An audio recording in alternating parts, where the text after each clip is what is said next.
Delhi MCD के चुनाव के नतीजे आने वाले हैं, काउंटिंग चल रही है। इस समय बात करने के लिए बीजेपी के वरिष्ठ सांसद रमेश विधोड़ी साहब हैं। सर, चुनाव के नतीजे आने वाले हैं, किस तरह से देखते हैं बीजेपी को? और आप अपनी देखो, बीजेपी ने 15 साल में निकम में अच्छा काम किया है बीजेपी की विचारधारा को लेकर। 15 साल में बीजेपी के खिलाफ कोई स्कैंडल स्कैम कभी भी नहीं आया है। लेकिन निकाय है, राज्य सरकार से फंडिंग होती है, राज्य सरकार की फंडिंग ना होने के कारण से कुछ एंटी इनकम्बेंसी भाजपा की हुई है। लेकिन केजरीवाल साहब का जो भ्रष्टाचार का फेल्योर है उनके सामने आ रहा है। उनके मंत्री जेल में हैं और बड़ी बेहयाई के साथ में ये कहना हम कट्टर ईमानदार हैं। आज भी उनके समर्थक और केजरीवाल खुद और मनीष सिसोदिया बोल रहे हैं हम कट्टर ईमानदार हैं। जो एक योजना पॉलिसी बनाकर भ्रष्टाचार के कारण वापस लेनी पड़ी है।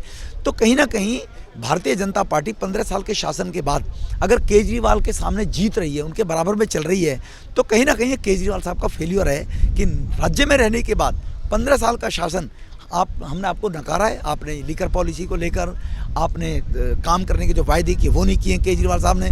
तो इसलिए भारतीय जनता पार्टी को लोग मैंडेट दे रहे हैं। लेकिन आम आदमी पार्टी की जिस तरह से बढ़त है, क्या मानते हैं कि कहीं ना कहीं आपकी योजनाएं या कार्यप्रणाली या प्रचार में कुछ दिक्कत रही? 15 साल में बढ़त कोई नहीं है, बराबर हम चल रहे हैं। बढ़त कोई नहीं है उनकी। ये 100, 200, 300 मार्जिन का चुनाव है, निकाय चुनाव है। 30 बूथ हैं, 45 बूथ हैं, 55 बूथ हैं, तो छोटा चुनाव है। छोटे चुनाव में लास्ट के पोलिंग बूथ पे भी परिणाम बदल सकता है। तो इसीलिए ये कहना कि वो आगे चल रही है, हम भी कई बार आगे हुए हैं, भारतीय जनता पार्टी भी, तो इसीलिए अभी ये कहना ठीक नहीं होगा कि वो आगे चल रहे हैं।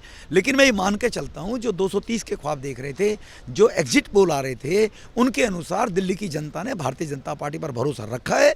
और भारतीय जनता पार्टी को चेक लगाने के लिए केजरीवाल के कि जो ये भ्रष्टाचार कर रहे थे उसको भाजपा एक्सपोज कर रही है। आगे भाजपा को हम बराबर की ताकत दे रहे हैं, इसको एक्सपोज करें।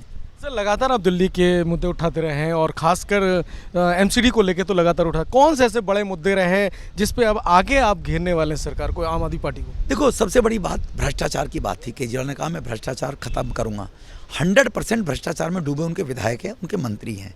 उन्होंने कहा मैं डेवलपमेंट में जो लंदन दिल्ली को पेरिस बनाऊंगा, मैं दिल्ली के अंदर यमुना जी को साफ़ करूंगा, मैं दिल्ली को नल से जल दूंगा, मैं सबको झुग्गी झोंपड़ी वालों को मकान दूंगा।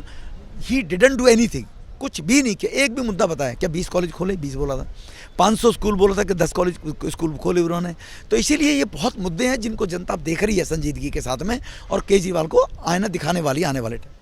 अच्छा सर, अंतिम सवाल सर, गुजरात और हिमाचल के भी रिजल्ट आने वाले, उसको किस नज़रिए से देखते हैं?